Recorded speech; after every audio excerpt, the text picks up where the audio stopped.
Worst cliffhanger ever, but welcome back to Show Plays Corpse Party, Chapter 4.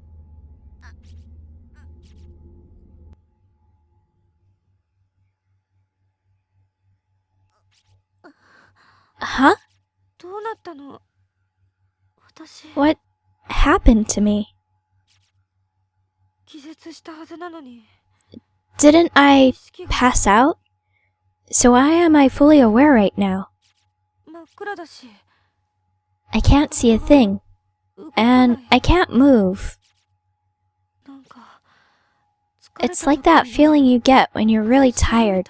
Sleep paralysis, I think. No, that's a totally different thing.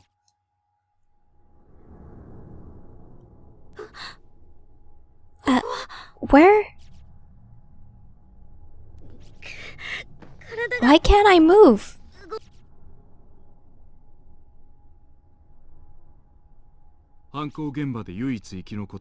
Sachiko Shinozaki, the little girl in the red dress, and the only survivor of the horrific murders that occurred in Heavenly Host Elementary School.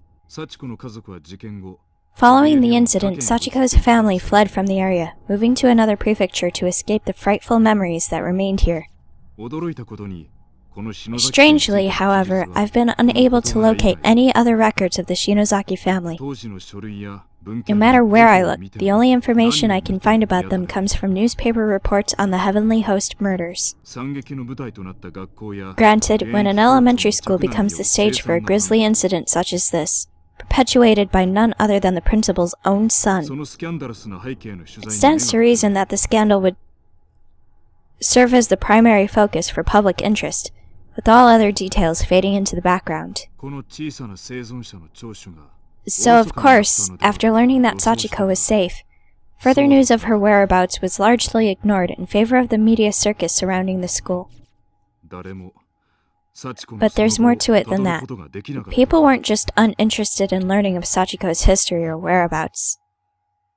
There was simply no data to be had.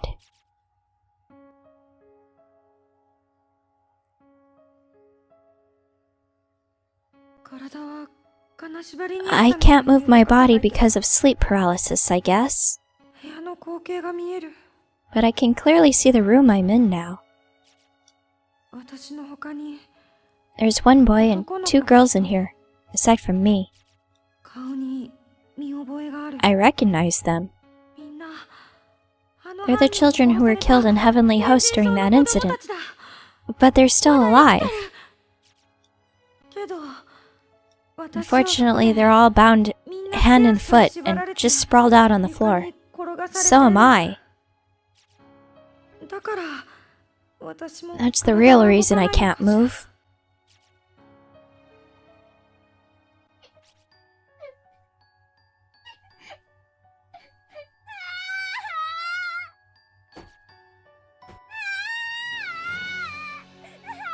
Somebody please save me!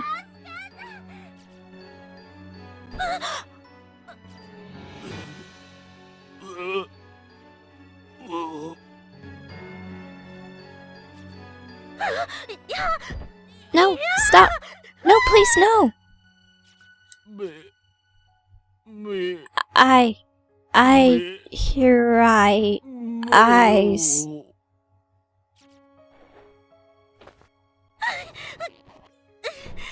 No, I can't see.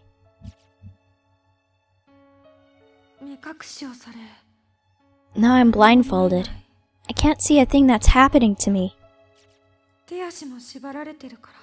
Since my hands and feet are tied up, I can't remove the blindfold either. That just makes everything so much worse. I guess because I can't see, I begin to listen more intently.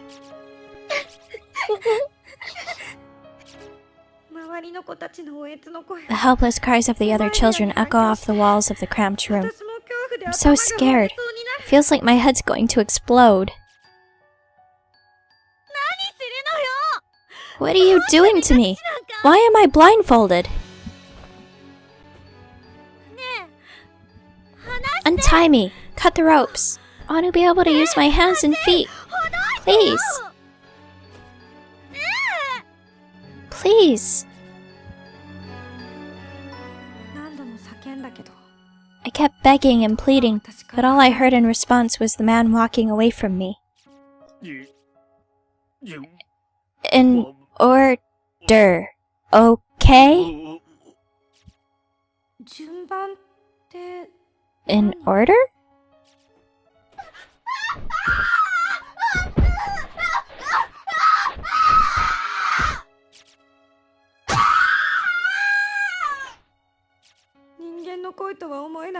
I've never heard screaming like this before. It's pure primal terror cutting through the air like a perfect sine wave. It's the boy at the end. It feels like he's been screaming for an eternity. I think he's being killed right now.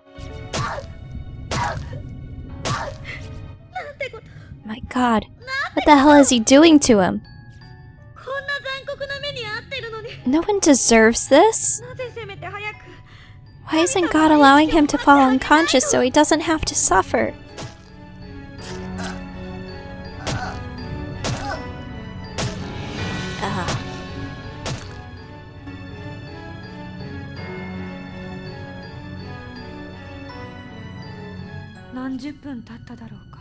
It's been at least half an hour now. Those inhuman screams of a young boy being ripped apart from the inside have finally come to a halt.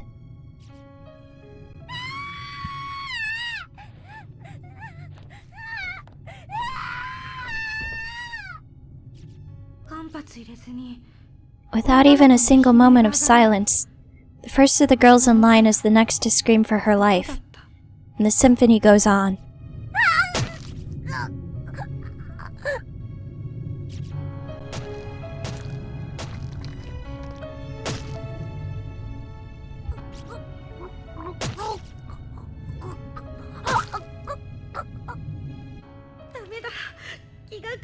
God, I can't take any more of this. I'm losing my mind. Stop it, stop it, stop it, stop it!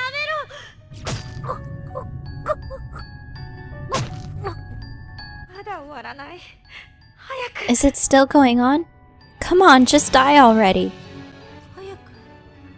Die already? God, what is wrong with me? You know what? I don't care.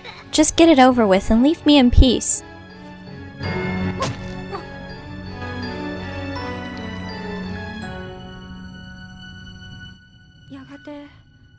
Finally, after hearing a sound like a heavy object being dropped, the noises stopped, and the room grew quiet again. It's your turn. Those footsteps are getting closer. All my hair's standing on the end at this point. Everything below my stomach feels like it's frozen, like I've suddenly been stricken with severe diarrhea. In order? God, why am I relieved by by the silence? The kid next to me just died. Which means it's my turn now. Someone's got me by the hair. They're pulling my head up, taking off my blindfold, which means I get to see the face of my killer. The 4 missing children were found in a basement room of Heavenly Host Elementary School, unused and officially sealed once the building's construction. I think I read that wrong. When authorities entered, they were greeted with an inhumanly horrific sight. Based upon the evidence at hand, the murder weapon was determined to be a pair of large sewing scissors found in the hands of the accused. Investigators suspected some hesitation on the man's part. However, as the deceased victim's wounds did not indicate that his full strength had been used. Nonetheless, he had clearly acted with extreme malicious intent. The official cause of death for the 3 murdered children had been listed as loss of blood following removal of the tongue. But the actual state of affairs was not quite so clinical, nor even so pleasant, if you can believe it. The following details have been extrapolated from information previously unreleased to the public, or at least previously unreported by news outlets. These details of the crime are based on the official police testimony of Sachiko Shinozaki herself. Eventually, the victims were bound, blindfolded, and spaced out on the floor. Then killed, one by one. One was repeatedly stabbed in the abdomen with the aforementioned pair of scissors, then had many of his internal organs forcefully dug out. His discarded innards were found partially buried beneath the earthen floor of the basement room. Another was stabbed in the head dozens upon dozens of times, to such an extent that all flesh and bone above her jawline was essentially minced away.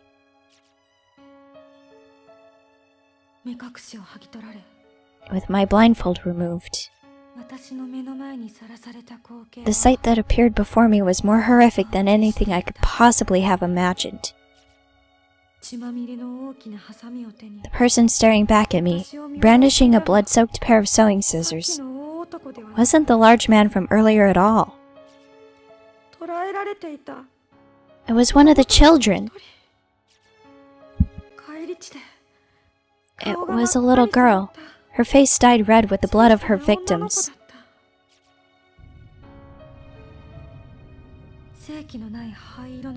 She was staring intently at me with soulless gray eyes, and then she just started giggling.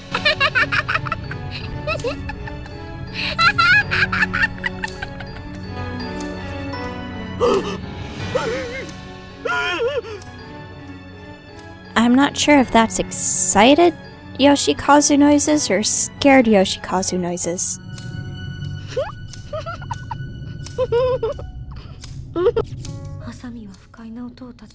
She was opening and closing the bloodied scissors over and over again, and the sound kept echoing through the room. Then she took those dull, rusty, thoroughly blood-soaked blades and slowly brought them closer and closer to my left eye.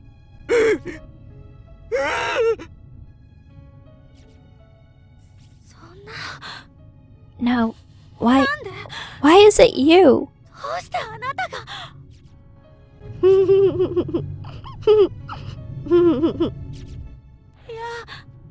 No. No!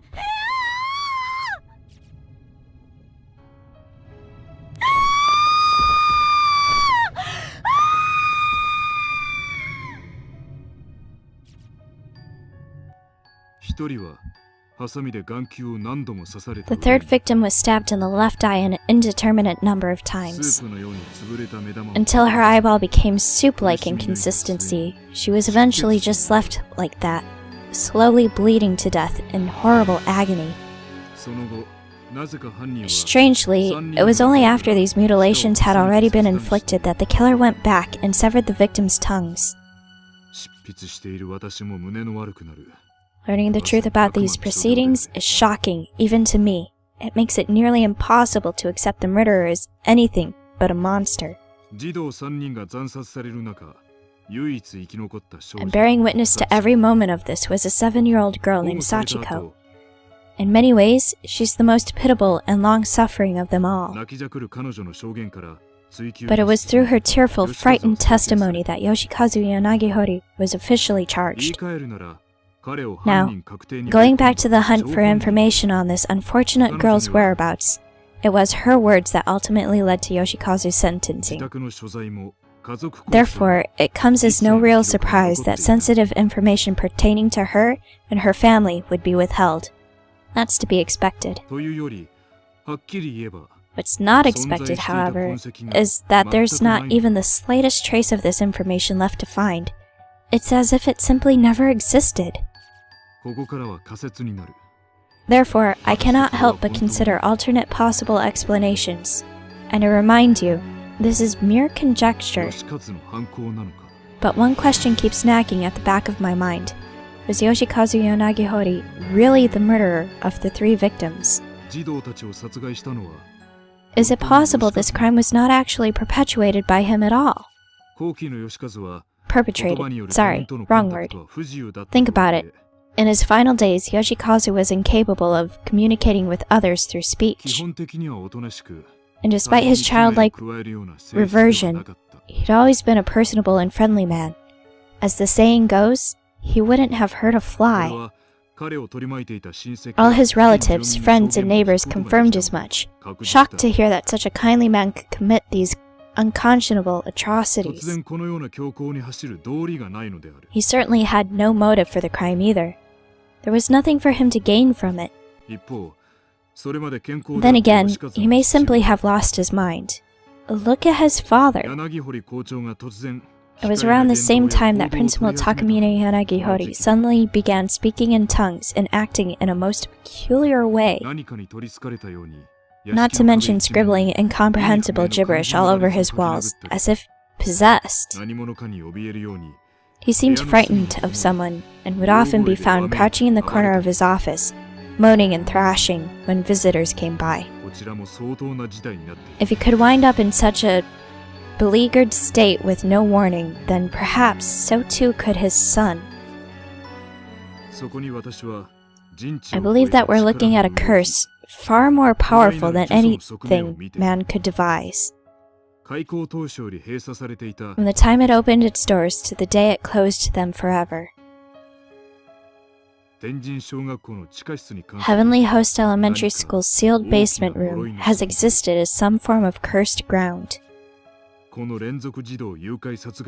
to find the underlying cause, we must go back beyond the infamous kidnapping and murder incident. Back a whole 20 years. I believe I may have found a clue that could shed some light on the situation. It may be a bit far-fetched, as leads go, but it's a lead nonetheless. Regrettably, since Heavenly Host was not only closed down but demolished altogether, and another school built in its place, it's no longer possible to investigate the basement room directly. But my protege has found what may be the next best thing. Something that could make the impossible possible once more. Preparations are being made to pursue this lead even now. Be sure not to miss the next installment. It may be the scoop of a lifetime. Kokibiki, 2003, 7/22.